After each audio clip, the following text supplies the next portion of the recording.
Hey everyone, Public Studios here, and I want to talk to you a little bit about this idea in my head about an SCP game.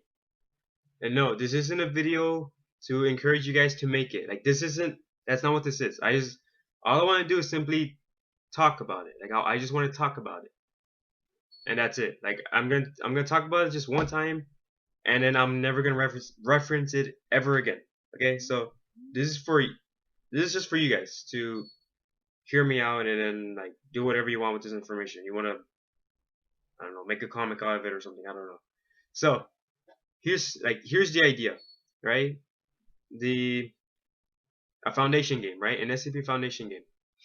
And no, I don't mean a containment game where you're stuck in the base with an SCP and you have to put it back in a cage or you have to escape the base. Like that's a pretty generic idea for an SCP game. It's still part of it. Like that little idea that I just said, it's still part of this game that I'm talking about, but it's not the focus. It's not the focus whatsoever. The idea is that you actually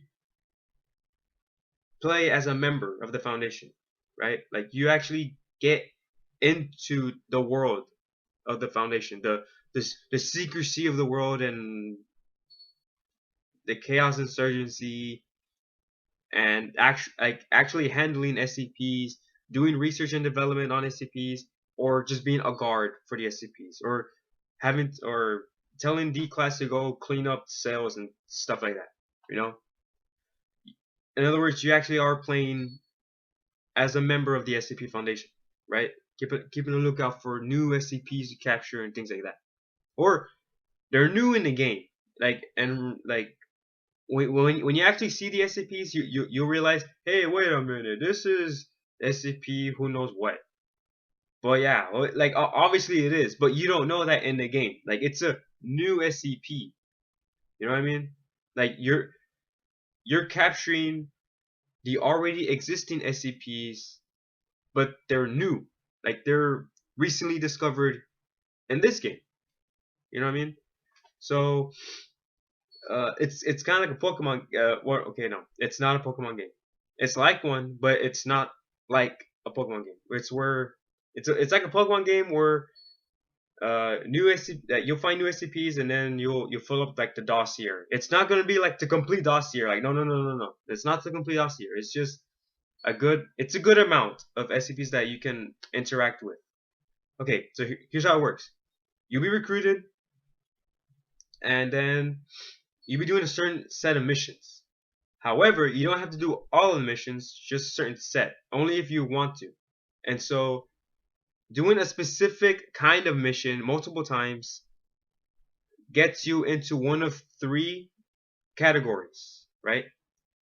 Recon, R&D, research and development, and maintenance, I guess, or base management.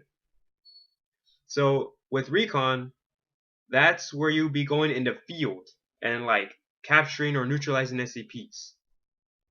R&D is where, well, research and development, right? You'll be experimenting with SCPs and figuring out how they work. Maybe if you're curious enough, or like if your expertise is high enough, you'll be able to make weapons that can counter against SCPs or items that can be useful in your reconnaissance missions.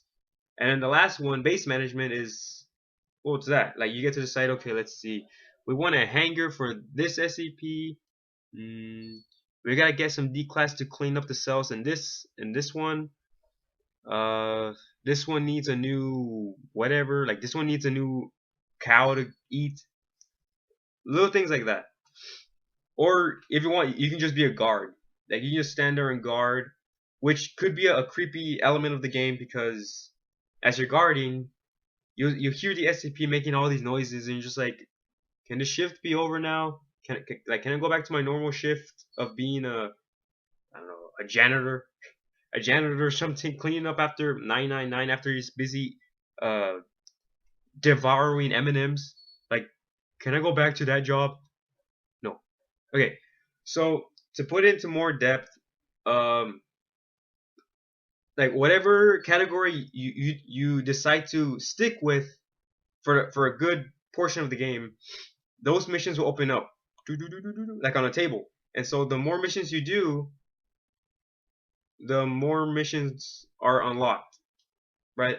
So for R&D, if you do if you do a mission within the R&D department, like three more pop up, like 1, 2, 3, and so now you have four missions to choose from, and then if you get one, or if you do one, you'll get like 1 or 2 or 3 or something, and you'd be like, okay, cool. So it's like a branching continuation, or it's its own experiment, and then that experiment creates more experiments and things like that.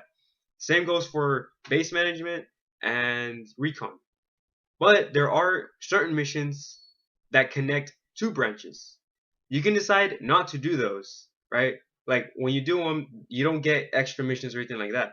But when you do them, you gain a little bit more knowledge in another category. So like let's say your base management, but then you do a connector mission with R&D. So now your R&D expertise is like this.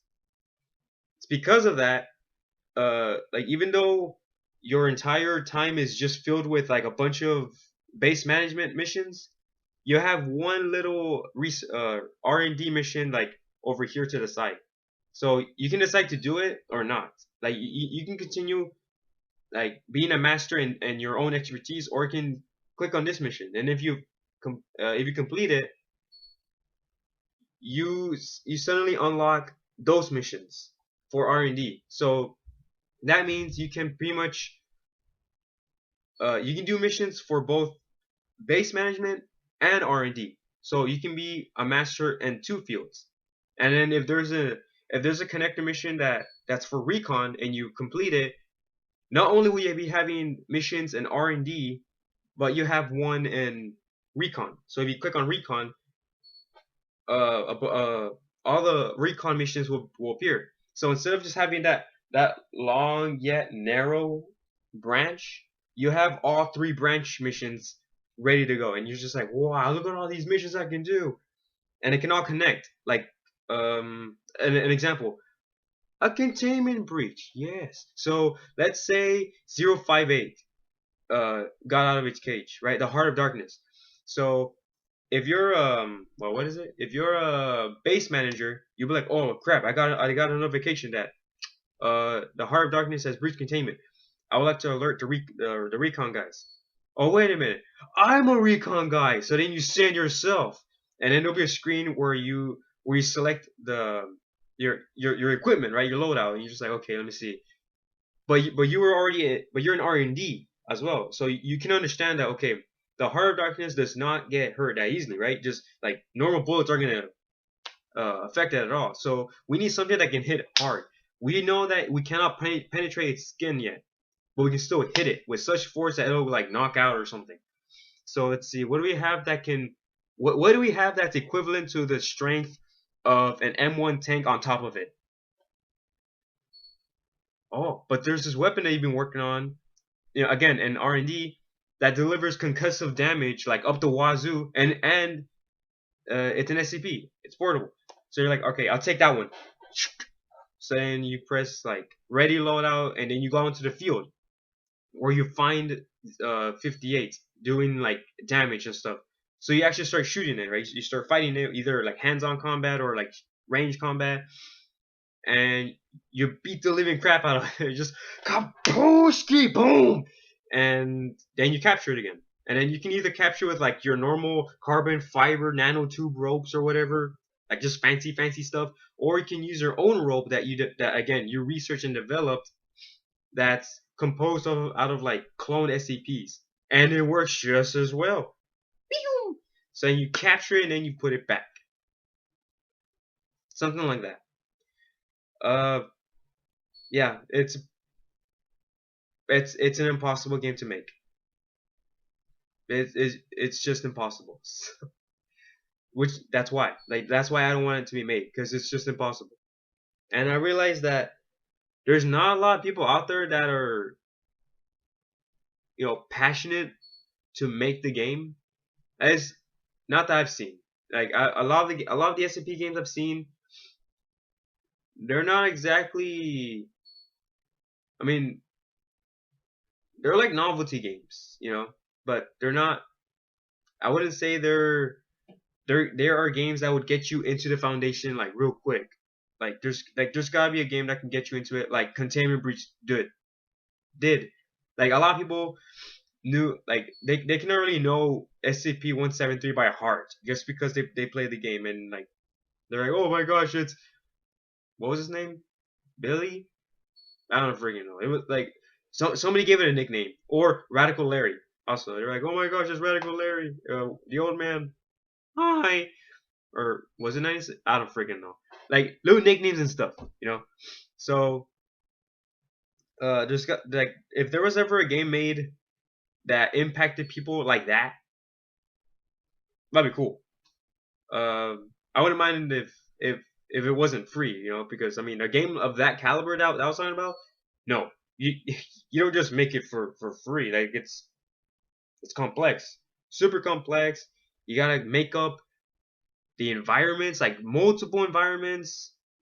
The AI has to be spot on. Like it can't just be like normal. Oh, like I'm just gonna make it a. Like, I'm gonna give it a freaking path tracker and a pattern and just like do that instead. No, like it's gotta be like real. Like it's gotta feel like real AI.